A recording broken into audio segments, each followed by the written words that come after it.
Welcome to Our Generation with Melissa Shaw, where we educate, empower, and inspire. And I am super excited about my guest today. But first, I want to let y'all know that I went to Goodwill today, and I love books, and I got some Nice. really dope books. Okay, This what'd you one get? is To the Hell with the Hustle. There we go. To the hell with it, To the because hell we with- be hustling too damn much. I'm through with it. And then this That's one all I is do. The Four Disciplines of Execution. That's a good one. Have you read it? I've heard of it, and Oh, I hear that good. it's good. Okay, Yeah, that's what I'm hearing. I love so that definitely add it to the because collection. I execute, but I feel like I low key struggle with that.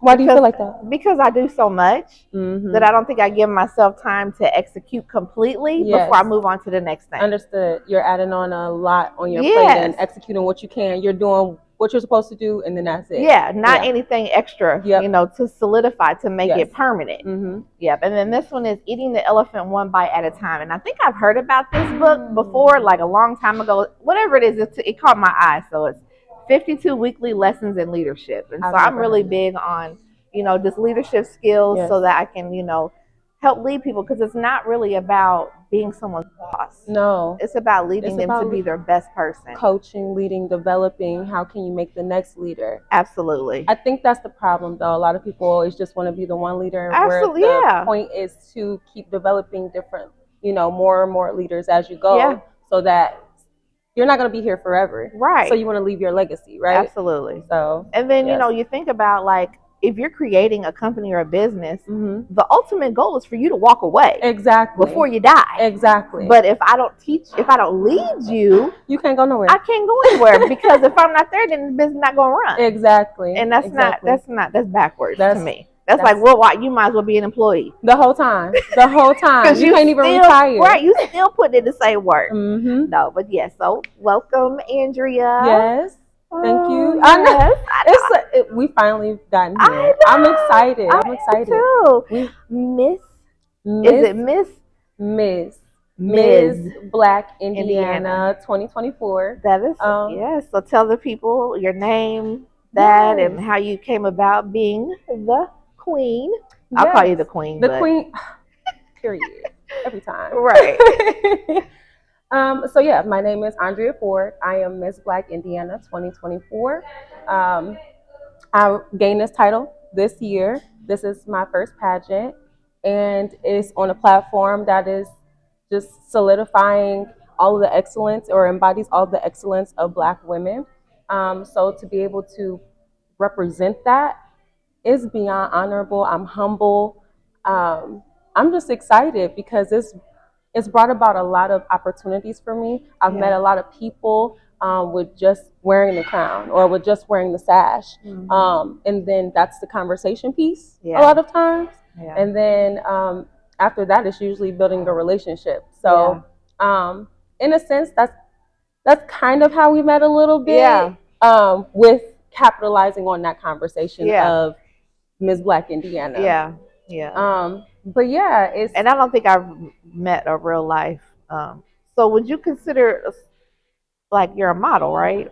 So I'm in pageantry. Okay. So those are different. They are different, but the skills that you gain from being a model does transfer into pageantry because of the representation and how you present yourself on stage, and you have to smile and the movements. And by the way, she was trying to teach me how to hit. So it's a transferable skill that you get from the one that can go into pageantry. And I have been offered some modeling opportunities here in Indianapolis, which was really cool. I got to do the Melly event. So that's what Monty Matuka, I think that's how you pronounce his name. A great, I can say, businessman, artist, designer in Indianapolis. And he had a team of people that was able to do the Sip and Marvel. And that is a legacy piece business where they do fashion shows and create awareness around Black-owned businesses and designers. Nice. So I got to do that during All-Star Weekend, which was amazing. I bet. That weekend was crazy. Oh, yeah. Like, I'm still trying to recover. Yeah. But it was great because I got a lot of networking opportunities and built real connections with people during that time. And I learned that the modeling industry here or the pool becomes very small really quickly, depending on the type of shows that you go to. So if you're in like higher shows with more designers that are well known, you'll see those people more often. Interesting. Yeah, especially during there's something called First Fridays. Yes, I saw he's having a First Friday coming up. I'm gonna try to go to it. Please go. Yeah. You're gonna love it. First Fridays is where I've met a lot of people, or I've probably seen them. And it was funny because during All Star Weekend, the people that I've seen at the First Fridays, I saw a lot of them during All Star Weekend. I'm just like, oh my gosh, like, okay, I remember you. So it's a great community gathering for a lot of artists, for a lot of people that are interested in music, designing art, artwork itself, or just what all it embodies, and just being around people. I'm going to say is fellowshipping because we're all sharing very similar or commonalities. Yeah. And it really highlights Black excellence in that area. So I was able to find my footing coming to Indianapolis from Atlanta. So trying to find that same kind of community, I thought would be harder than what it was. Good. But it wasn't. It was actually an easy transition. I had a few friends here that suggested going to a First Friday, and I'm just like, I don't know what that is. I don't know. Right. But once I went, it opened up my eyes. I'm just like, okay, Indianapolis, you know. So I'm born and raised Fort Wayne, Indiana. We didn't really have all of that in Fort Wayne at the time when I was there, but I do see that they're growing, that they're getting a lot of that. So being able to see that, and they may have had it when I was there, I just wasn't, the opportunity just didn't come my way. Right. But I can say that I do know for a fact that it is growing. Nice. Especially with the Black community. So being able to build that up. So seeing my community from home and now my new home, being able to transfer that same type of vibe and feel, I'm loving it. So what got you into pageantry? Like what made you say, okay, I'm going to go and be Miss Black Indiana? I wish that's how it went, but it's not. So what happened was, I always think of who? Oh, sorry. Okay. The movie with Miss Congeniality. Yes. Okay, so I'm very much awkward like her. Are you? So I would not guess. Because I know I'm socially awkward, but a lot of people don't know that about me because I'm gonna talk to you. But when I talk to you, I just start talking.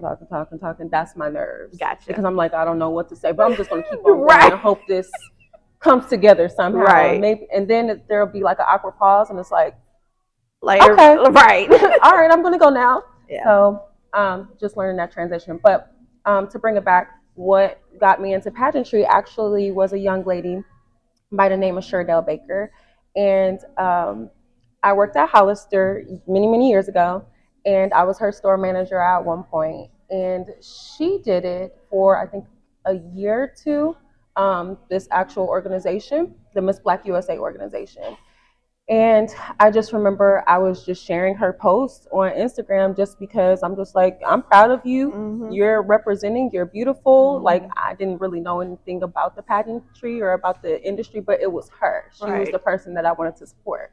And I looked over it a little bit, but, you know. So I remember I reposted one of her photos, and she was like, you should apply. I said, apply for what? She said, for the pageantry, you should apply. Like, you would be perfect for it. And I'm just like, I'm going to tell you, literally. Just like when someone said, you should have your own podcast. I'm like, who? Who? Not me. And here we are 2 years later. And look at, but you never know how it comes about. Yeah. And that's the whole thing. Like, that's the alignment that God gives you. And, you know, I'm always going to talk about God any chance that I can because that's why I'm here. Yeah, absolutely. So the thing is, when she said that to me, you made me want to sit up straight. Please. Like, so if y'all see, it's only because I really have a hunch. So I have to practice. No, so I will practice with you. How do you do it? Like, do you feel awkward? Yes. No, I'm holding myself. Do you do this at home? When I finally realized that I'm sitting like this, I'm like, oh shoot, let me, you know, that's just me trying to. But how is that comfortable on your back? Do you just get used to it? Eventually, you don't think about it. I'm holding myself up with my hands to my knees, so it's a proportion Can thing. you kind of lean back and still be straight? No, because then I'm just gonna be like right, this, and then posture again. So sorry, y'all digress. Yeah, it's okay. Practice your posture at home. Practice the posture. It's gonna help later on in life. I promise you. Yeah. So you're not like this, and you're not like this, and it just happens. It happens. Yeah, so, but yeah, so what happened with that was, I looked into it again because I'm like, girl, I'm old. This is what I told her. I said, I'm old. She ain't old, but okay. I'm older than what you typically see. Gotcha. Or what I've seen in pageantry. So I was like, I'm old, girl, I'm wearing braces. And she was like, her answer was, girl, so what? And I was just like, ooh, okay, well. So when she said that, it kind of made me be like, it made me go into research as to, okay, and I slept on it for a little bit. And that was just like a couple of days. Now the application process, I was supposed to turn the application maybe like a couple of days prior, like that was the cutoff deadline. But something told me, like I literally I slept on it because I was just like, yeah, I don't know. But then when I got up one day and I was just like, why not? Why not? Why not? I'm like, I know the deadline. Like, if it happens, it happens. If it don't, it don't. That was literally how I felt about it. Wow. Got an email. And I was like, hey, we would like to do an interview with you. And I'm just like, look, with who? So I was able to do the interview. So I was a contestant. They chose me as a contestant. I think I was contestant number 12 or whatever. Or I can't remember the number, but I know I was up there. And that was just for the Ms. category. And I did my interview with the director. Her name was Tanisha Kelly Garrett. And one, she's amazing. When I did my interview with her, it felt like just our conversation now. So I was just telling her about myself, and she asked me, interview questions like Q&As, like they do in pageants. So like, if you had did this, you practice? No, because I didn't know what to expect. So practice what I was just being me. Yeah. I can say that. I was just being me and just telling my story. Because once I tell my story, I'm like, and I'll just keep going. Right. But there's usually a point where it's like, I know this person resonates with that, or they usually like, that's interesting. Tell me more, So it gets to that point. And that's kind of how it was for she and I. And I always throw in a joke. I'm always going to throw in a joke. That's just my personality. That's just how I am. So, yeah, it ended up being a great conversation because it was a Q&A, and then she asked, like, what would be your talent? And I'm just like, I don't know, maybe skating or maybe martial arts. I don't know. Because I grew up dancing. I grew up doing taekwondo, like not for many, many years. But what I can say for the time that I did get some of those disciplines, it was impactful to now. So like yesterday, I just went skating with all the boys and girls from the Boys and Girls Club. So that was fun. So you still know how to skate? I still got a little bit of. Okay. Yeah, I can glide a little bit, just a little bit. I'm a little rusty. Me, I cannot. It's okay. It's okay. Wrap some pillows around me. Because we about to break. They got something. AI. It's okay. We can make you skate. You don't really have to move. Just do your arms like this, and then they'll get your feet on AI doing something. Right. But yeah. So again, how I got into that, I applied. I did the Q&A. We did the whole talent piece, and she just asked me like, with my platform, or what would my platform be, and why do I feel like I should be Miss Black Indiana? And I'm just like, I'm born and raised in Indiana. I want to utilize my platform to be a voice for or advocate for people who can't, which is typically the youth. I just remember when I was a kid, I didn't know that I couldn't advocate for myself, and I feel like at this point now, I'm advocating for my inner child, if that makes sense. Absolutely. Yeah. So like a lot of the opportunities that I didn't have, or that I just wasn't aware of. I can't say that I didn't have them. I just didn't know of them, or they weren't presented to me. So being able to be a person in this space or with this platform, opportunities are coming to me to like, so working, I volunteered at the Boys and Girls Club, and now I'm working at the Boys and Girls Club. So being able to like drive and take them to the movies or to skating. this is their spring break, so I got to do that this week. Today we just went to Newfields Museum. Nice. So while we're in there, they're seeing, you know, these different places and interacting. And I'm the thing with kids too is what I'm learning with this new generation. You can't tell them that you're teaching them. I don't know what it is they reject it. I don't know. But when you have speaking points and you just ask random questions, they're like, oh, me. I know what it is.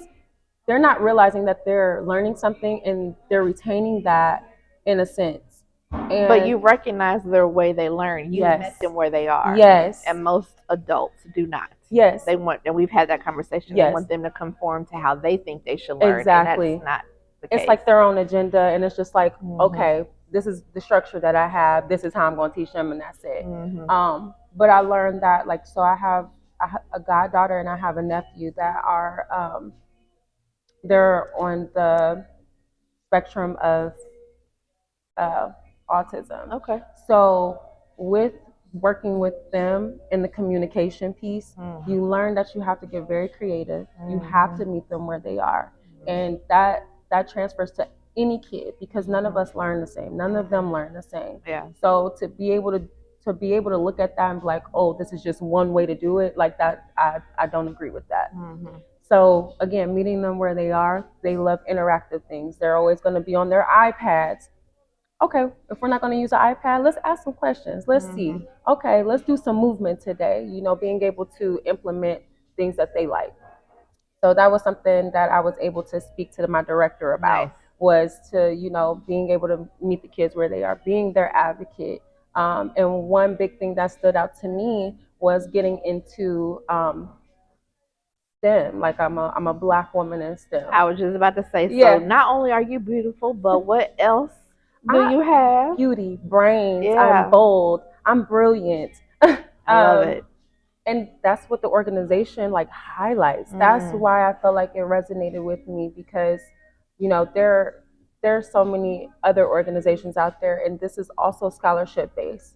So whatever platform you have, when you win or if you win, they feed into that. They invest in that. Nice. And even if you don't, they're still like, hey, make sure you guys are capitalizing on networking with other women. So there's 50 other states, and that's like they have 3 different divisions, which is the Miss Talented Team, the MISS, and the MS.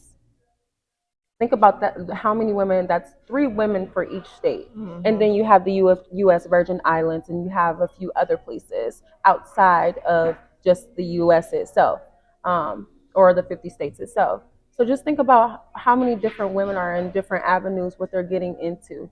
This is a networking piece. It's not just about winning, it's a sisterhood. So the organization embodied much of what I was looking for. Nice. In this chapter of my life. What do the kids say about you being Miss Indiana? Oh my gosh, listen. So when I go into schools and do my conversation pieces or like PowerPoints, whatever it is, they're like, so are you a princess? Oh, that's usually the first. So are you a princess? Are you a princess? And a lot of time I say like, kind of, yeah. My name is Miss Black Indiana, Andrea Ford. Nice to meet you. Like I introduce myself. Yeah. So again, that goes back to that speaking piece, that engagement with that kid, because you never know what that kid is seeing, knowing, or understanding. So that could be something small but impactful. Like they could be like, a princess came to my school.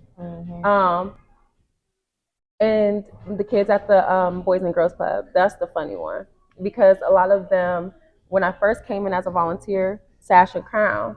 So representation, I was told to like, hey, like you should wear this so that they can see, and you know. So now they call me Miss Black, short for Miss Black Indiana. I'm like, oh my God, listen, they're kids. Are they? They're like Miss Black. But I love that, because it's like, I know our culture. We're going to shorten something. We're going to give it a nickname. That is so funny. It's so true. But let's be honest. Every one of my friends give me a nick, like it shortens my name. Every single one of them. Liz, or Melissa, or Mel. Mel. We're gonna double up sometimes, right? You know, and that's just because of, again, like everybody doesn't do it, but when you are in that space or the culture, you know it. You know it. And there's many movies that do spoofs about it or make jokes about it. So it's just funny because like my name is Andrea, middle name Nicole, last name Ford. Everybody that knows me on like my family level or who I grew up with calls me Nikki. No one calls me Andrea. Wow. Yeah, like in fact, my aunt and my uncle. I remember one time someone called their phone and was like, "Hey, is Andrea there?" And they're like, "We don't know who Andrea is." Like that was way back in the day when you had the regular like landline. That is so funny. Yeah, they had to call. Listen, they had to call my mother and was like, "Hey, what's Nikki's real name? Like, what? I know she has a real name now that I'm thinking about it." Right. Yeah, and they're like Andrea, and I just remember them being on the phone like, I forgot. I knew she had a real name. I just couldn't remember what it was. So everyone calls me Nikki. So funny. Yeah. So it's just funny that you take on that additional title where it's like growing up, that's just who you are. And that's kind of how that is now.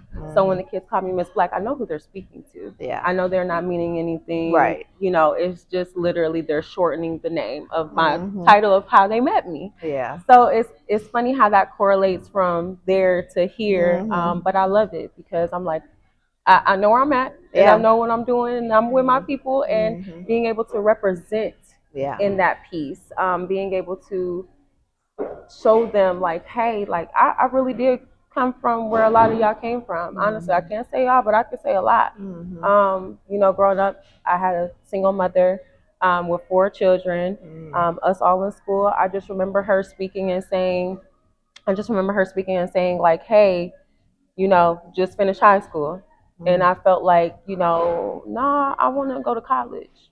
So I ended up going to college at Indiana Tech. I got a scholarship on a track scholarship for all 4 years. And you went and you took STEM. So initially, that my undergrad, I did fashion marketing and management.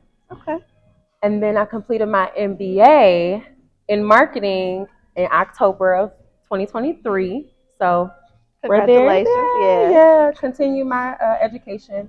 But the funny thing about STEM is that came about kind of, it was not a dream, but I remember I went to sleep like the night prior and I woke up and I was just like, I was halfway awake and I was scrolling on my phone on the website of my school, like looking at my grades from the MBA program, making sure like, hey, I got everything in and I'm passing. And I remember I'm like, I took a class in logistics and I loved that class. And I'm like, let me just look into the programs here because, you know, I've been doing some research and I'm just like, women in technology has been a buzz that I've been hearing a lot, but I haven't been seeing that much into it. And once I went into a rabbit hole of research of like, oh my gosh, like I knew I always was like somewhat tech savvy. I love being in front of a camera. I loved everything about like just how things intricately worked. And that's why I think I like logistics. Like I needed the moving parts everywhere and I needed to see how they came together. So that's what made me get into look into the logistics part, but then that was how supply chain management came about. But then with the supply chain management certification was also the cybersecurity certification. It's all in one. And a lot of people, it's so funny because a lot of people are like, oh, I don't really see how those two, you know, correlate. And it's just like, well, if you think about the supply chain and you think about cybersecurity and how things are manufactured, how things work, machinery and stuff like that, that's technology. People can tap into that. People can, you know, reverse what you got going on or stop what you're going on, and now what's going on with your production of your company. So you got to dig deeper than what when you just hear the words. You have to be like, you know, this is all of the moving parts, and this is how it goes together. So it was just, you know, I started seeing like there's not a lot of women of color in tech or in STEM, but it is growing, and we make up like 2%. Black women make up like 2% of, you know, women in cybersecurity. So that's what tailored me to go in that route because I'm like, we need more children to know about these opportunities, especially, I'm like, they didn't tell me about this in school. Yeah. Like they didn't speak about being an engineer in school, not at my school, not in a predominantly low income environment. Public school, Yes. So when you're not speaking about it or hearing about it, it doesn't stay in your mind. Like, I didn't really know what an engineer was until I went to college. When there were people in college going to school for engineering. So I remember when I was little, my dad was an engineer. He would build bridges and like whatever, storm water sewers things, windmill, a little bit of everything. And I remember going and I shadowed him because my mother didn't work, and I was very fascinated with it. But again, like you said, it wasn't talked about, so I didn't even think that that would be something possible that I would even want to be interested in. Exactly. Yeah. But then you understood, like, on your end, it was just more of like, that is a thing, and you're aware that it's a thing. Whereas where I come from, I don't even know what that is. Like, remember I told you at one point, I'm like, this young lady that was like probably 14 at the time, and I think I was 24. She was like, I want to go to school to be an actuary, and I'm like, ooh, what's an actuary? And I'm like, well, and maybe that was just my lack of knowledge, but also, I mean, I never heard of it where I came from. I just didn't. And if you think of financial literacy in the culture that we have, we're growing, but, in I think predominantly Black, community, we don't really talk about finances that much. It's just it's a really sensitive subject a lot of times. So, and you see, like, again, growing up, mom, paycheck to paycheck, like, but that's just the honest truth and how, you live, but you don't know that as a kid either. You're not aware of that as a kid either. And for me, that was just like something that I'm like, I need to bring what I know and what I learned. I have to be in it, which is why I went to school for it. I have to be an example. I have to live it. I have to do it so that I can obtain as much as possible, take it in like a sponge, like a kid. I'm back in my youth again. But now I'm reliving it, doing it. You know what I'm saying? Like, absolutely. Taking the opportunity that I just learned and doing it, and giving my young self like a new opportunity of learning something and knowing something and growing from that. Yeah, I love that. Thank you. That's that. It's just it's amazing how it came about. Oh, this should have been on video. So my behind the scenes person said she like that I can go over because she'll be here for a while. So that is so funny. I got a cue card. Thank you. I like her. Anyway, I have to shout out Farm Free Life. I ain't had buttered in a while, and it's about to mess me up. Don't get messed up. No, I'm so, like, when I first started coming here, I got buttered, and my body got used to it. So now I get balanced, and so when I take a few sips, I'm like, why do my eyes want to close? Not close. That's why you over here like this. I'm like, am I boring? No. Like, I'm not gonna be a little spicy about it, but I'm definitely gonna tell her about herself after the camera.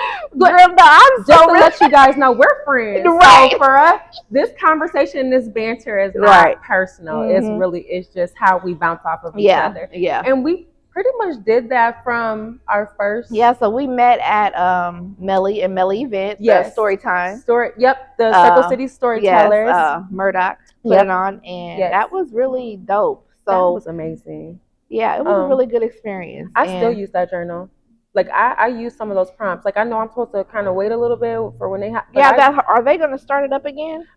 They did speak on that the last time we were there. That they're working on it. I know they both have a few projects that they're working on right now in the meantime, but they're going to start that back up. So I'm pretty sure that's in the works soon. Yeah, but it's all about the networking. It is, and what I'm going to say, First Fridays, Melly. Yeah. Make sure y'all go to that. Definitely. Get yourself out there. If you're an artist, make your art known, make your piece known, make your personal networking, basis, like, make that a prominent thing here, because Indianapolis is just well connected. And the networking is crazy. Like, the way we met and what transpired from when we met, like, is crazy. So we met, we ended up meeting again for coffee. We did. And that, like, there was an just unfolded explosion a lot from that, because I talked about the guy Chase, which I know y'all probably sick of me hearing his name, but listen, let me tell you guys. But I adore him. Like, he is, and so he's so sweet.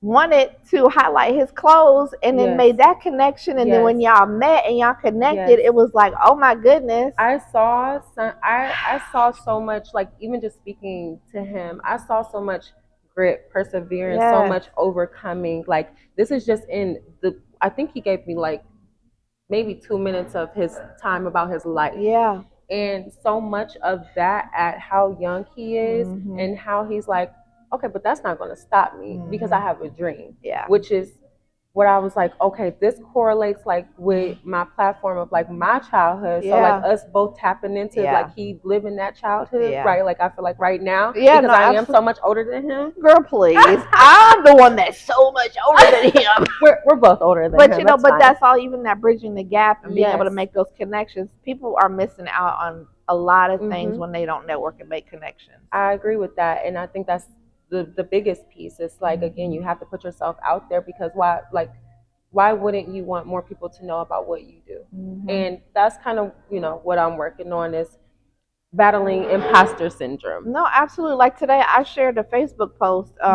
I almost didn't share, but I was like, no, I'm going to share it, because it was 9 years ago, and I worked at Lane Bryant, and I had this young girl work with, like, she came to work there. I don't want to say for me, because I just don't like the way that sounds. Understood. She came to work with me, and she was young, and that was kind of like her first job, and she made a post, because when I left, she was like that I was her favorite manager, because I saw her, I encouraged her, and I was like, I posted, I said, y'all think this is new for me? I've been doing this, right? But right now it's magnified, and it's just now I'm owning it, and I don't have the imposter syndrome. I'm owning, like, no, this is what I do. And that's the piece where it's like you had to work at that.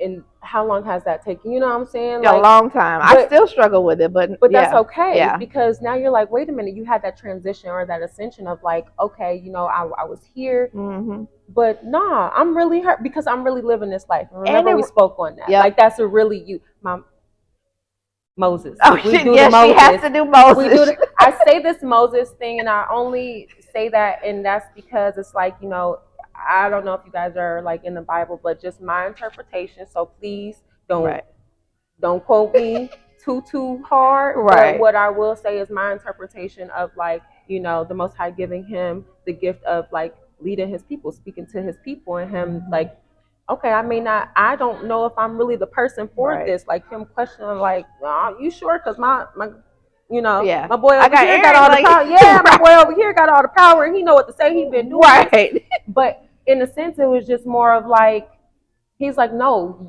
I'm choosing you, because you can spread my message better in a specific way that I'm going to give to you, or that I gave you. And he's going to prepare you. He's going to give you everything that you need. He's not going to take you into the wilderness with nothing. You're right. And if he does, just know that pathway is going to be aligned for you.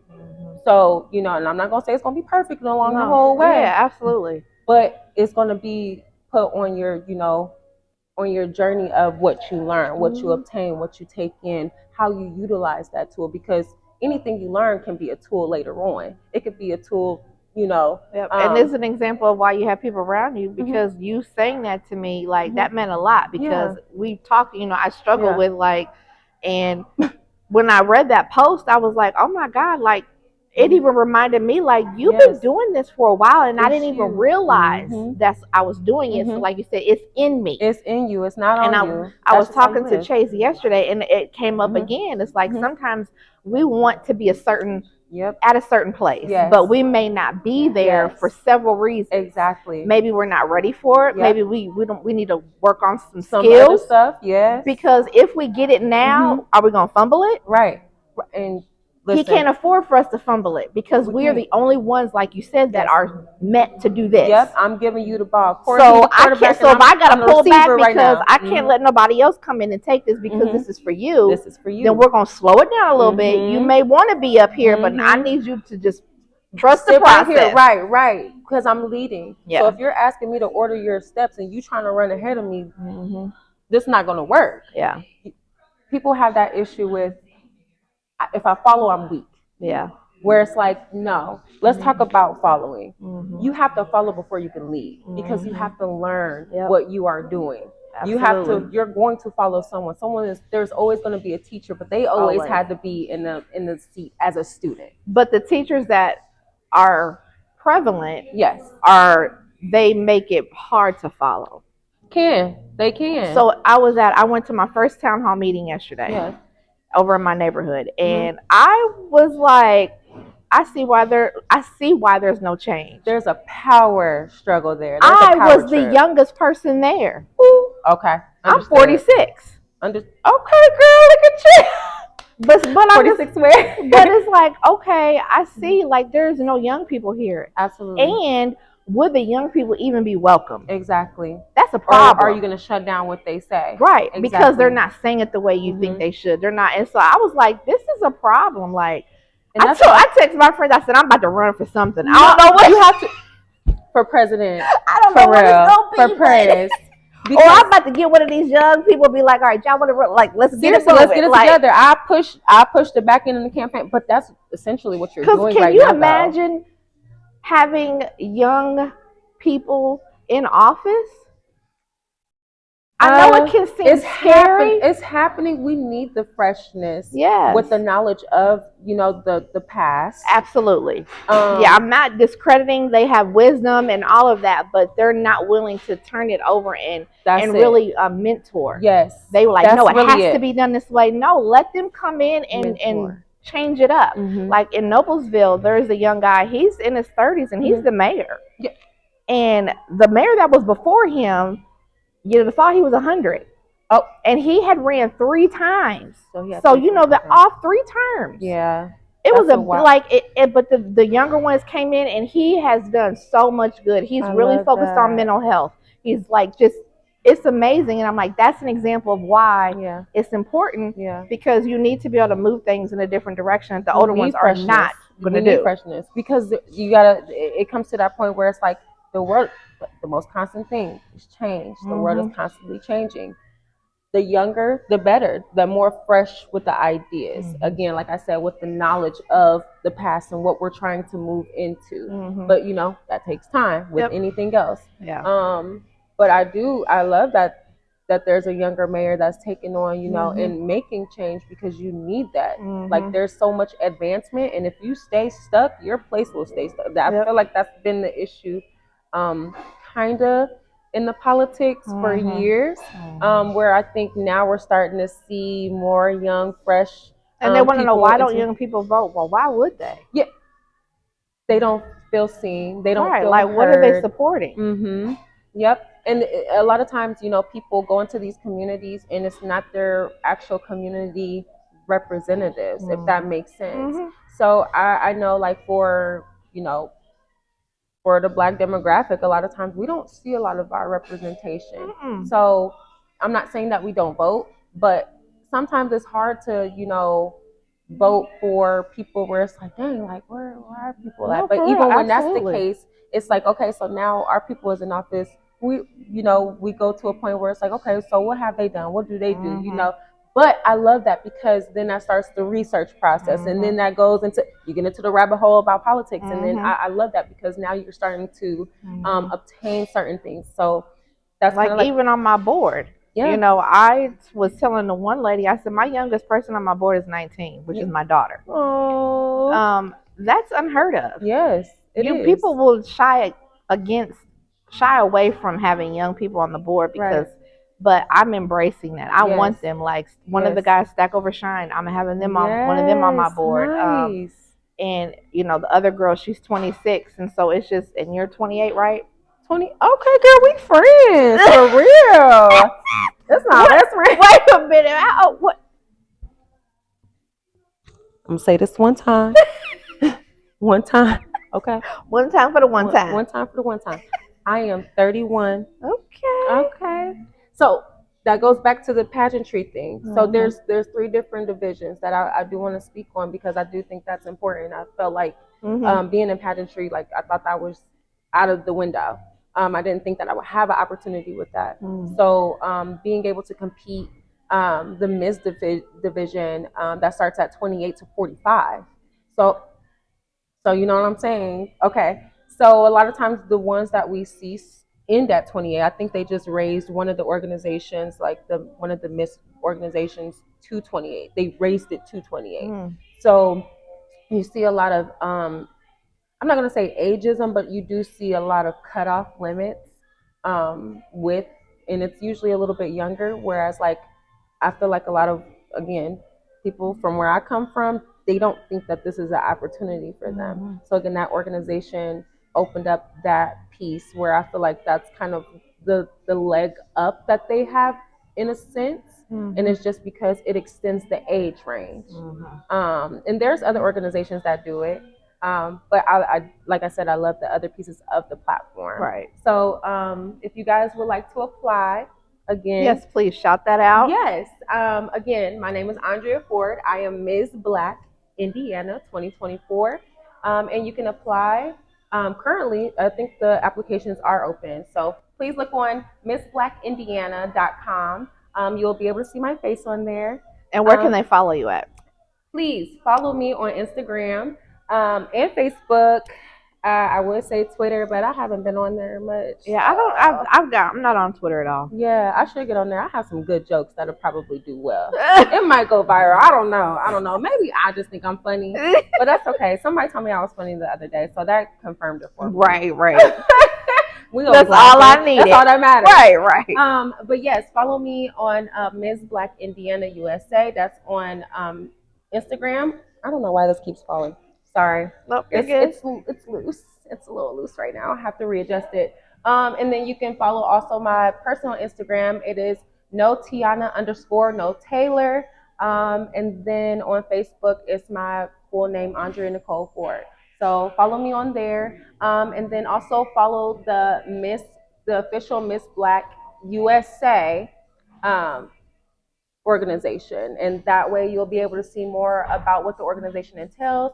Like where it derived from, like in Maryland in like 1986, the lady who founded, she wanted to create a platform for Black women to have the same opportunities as their peers and counterparts. Absolutely. So, and that was, I think, 1987, 86 in that area.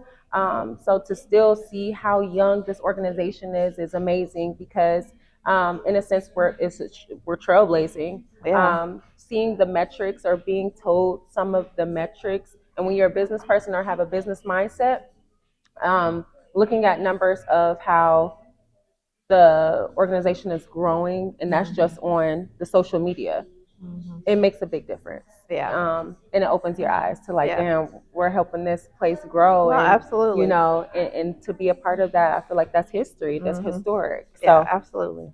Well, this has been fun. It has. This is part one, right? Absolutely. Oh, cool. Absolutely. Yes, we got to bring you back because this year, I know this is just the beginning. The beginning, and I can only imagine what you're going to be able to accomplish the next quarter. Thank you. And so I'm excited. And she is one of my new board members. Ooh, I made it. You know, I made it. It's funny. So you was going to ask me to be on your board, and I had said I was going to ask you, but I was going to wait. And I was like, well, we had a moment since we're here. Right. Well, you want to be on my board?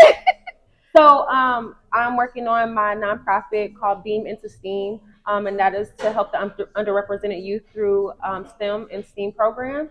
And that's for me to be contracted into different schools to come and do activities, especially for schools who can't just like afford additional outside, or for parents who can't afford additional outside programming in that space. And like I said, I see an economic gap with that.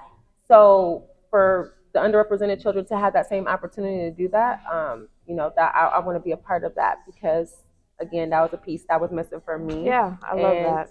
We see a need and we feel it. That's what we're supposed to do. That's what we do. That's what we do. Yep. So thank you. This has been Our Generation with Melissa Shaw, where we educate, empower, and inspire. And I hope you've gotten educated on what it is to be a Miss Black Indiana. Empowered to really go after your dreams and know that there is nothing off the table. Like you can do limits. Anything. And we're breaking all the barriers. Yeah. Like age, absolutely. Ethnicity, absolutely. Just economic change and just being changing open. The narrative. That's like my theme for this year because I keep saying it, and even when I speak with the young people, that's what they're wanting to do. Yeah, and it's like, all right, let's do it. We don't even know what that's gonna look like, but we're gonna figure it out. And that's the beautiful trajectory of our lives sometimes. And I think sometimes people get into like, this is just what it is, and it's like, nah, you can always change it. Yeah. If you knew what I did, like as far as like how I built myself, yeah, after, or like before the title thing, it was like, remember, like a God sent thing where it's like, clear out all your social media. And I'm like, I don't know. So people on Instagram couldn't find me. Like they saw my name, but they see any pictures for like 6 months. I just did a social media cleanse. And then the other thing was just like, start dressing different. When you walk outside, make yourself feel presentable. Because somebody told me the other day, they was like, when I see you're always cute and put together, you smell good. I said, because I don't know who I'm gonna meet. I don't know who I'm going. And that's really always been my view. People like, oh, you overdress or you this and that, but that's just me. Like, I have met people in places I wouldn't think I would meet them, and that first impression, I don't care what anybody says. First impression is everything. Yep. Yes, you're not supposed to judge a person, but we do. Yes. That's just natural. It is what it is. Like, you look at somebody, you're like, okay. I don't know. But then again, when I told you about how Chase came in with a ski mask on, and we had the conversation again yesterday about it, and he was like that. He did that because, and from where he comes from, right, he wanted to see how, if I was going to perceive him like everybody else. And I passed the test. Look at you passing. I'm proud of you. And I didn't even know it was a test. I didn't even study. Let me give a shout out to Chase, because one, thank you for the opportunity for letting me be able to wear your brand, wear your story, and hopefully I was able to convey and help tell or cultivate and tell your story. He was over the moon for that. Especially and it was during like All-Star weekend. So like people were like, yo, that's a nice shirt. And I'm just like, no, this is an amazing shirt. Like the story within this shirt. Yeah. That's the piece that, and I just appreciate him for that. So Chase, we're gonna stay in contact because I remember we spoke about you doing some speaking pieces for me. So I got some kids that want to meet you. I love it. They wanted to see a designer. So who would have thought? I met him at a vendor event. Yes. And all like it's how it beautiful. All just unraveled for us, but it was in a beautiful way, because you introduced me to like who you gave me a glimpse of like what his story was, and I'm like, I gotta meet him because why not? Yeah. Why not? And every time I tell his story to someone, that's the first, I gotta meet him. Yeah, I gotta meet him. I gotta see him. And literally so sweet, so polite, oh my God, so smart. And I'm like, he still has so much untapped potential. Oh my goodness. That when he gets older, he's gonna get there. Oh yeah. But the fact that he's on that crazy drive now is already like he's knocking down so many barriers of anything, any stigmas, any all of it. Just this boy is, let me not call him a boy, this young man. Right. Let me sorry, Chase. This young man. I'm gonna make this right here a clip for him. No, I'm gonna make this a clip for him and send it personally to him. Absolutely, that's my boy. He doesn't know, but he knows. Right. I don't know if he knows. No, he knows. Okay, good. But yeah. But this is about the inspiration part. It inspires us to really inspire me. Me too. Like, and I tell him all the time, he was the puzzle piece that I was missing. Yeah. And when I put that there, it was like I knew exactly what I'm supposed to do.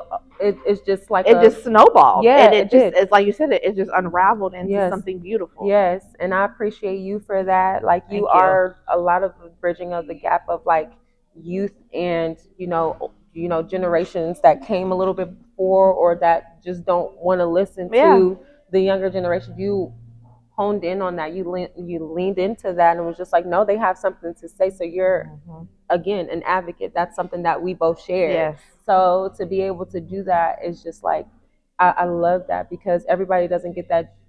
And it was just like a genuine piece, and both of us like we just want to help the world. Right. Just like, but it's funny because again that imposter syndrome that we spoke of, and it's just like with you just being you, with you just having the heart that you have. Sometimes it's hard to maneuver in this world with having just a genuine heart. Not saying we're perfect, but I'm just saying like when you just love differently or when you just care differently and when you just want to help so much, everybody doesn't have that. So when you find people like that, that's special. When you find people like that, you keep those people. When you find people like that, you learn how to work together and make that grow on both ends, how to reciprocate that same type of love, that same type of energy. And because I have people that tell me like, you're very different. Like if it was me, I wouldn't have responded to that person that way. I would not have gave them that extra chance. Right. And for a while, it bothered me. Yeah. Like, okay, am I being ran over? Am I doing this? And then I'm like, personal. I'm like, wait a minute. No, this is me, and I'm gonna own that. And have I gotten hurt along the way? Yeah. But it's part of it. That's not gonna stop me from not doing it. But that's a part of your growth of taking your experience and being like, okay, let me reel it back in and maneuver. How can I change myself? I can't change anybody else. Yeah. But what I can do is be me, and how people respond to me is how they respond to me. Yep. But if I am me, I can control that, and how people take that and perceive that. That's what I'm giving out is my love. Yeah. I'm giving out my resources. I'm giving out my connections, my networking. That's what you're doing. Yeah. So thank you. I want to say I appreciate you. And I love that I met you, because it's been cool. Yeah, it has. We got some pictures. Don't worry, I'm gonna post them. You want to do the prom picture? Oh my God! I want to post the prom picture. Wait a minute, y'all. Y'all better stay tuned for this prom picture. Oh my God, that was so funny. I always have to do a prom picture because I always think it's just fun. I love funny and photos. You did not hesitate. You was like, and you just grabbed it. I'm going to grab. Oh my God. So, no, thank y'all for listening. And please check out Farm Free Life. Check out my project, ourgeneration.org. And if you want to be sponsored and highlighted on my show, give you a shout out and kind of what you got going on, let me know. We are out. Did I do it right? What?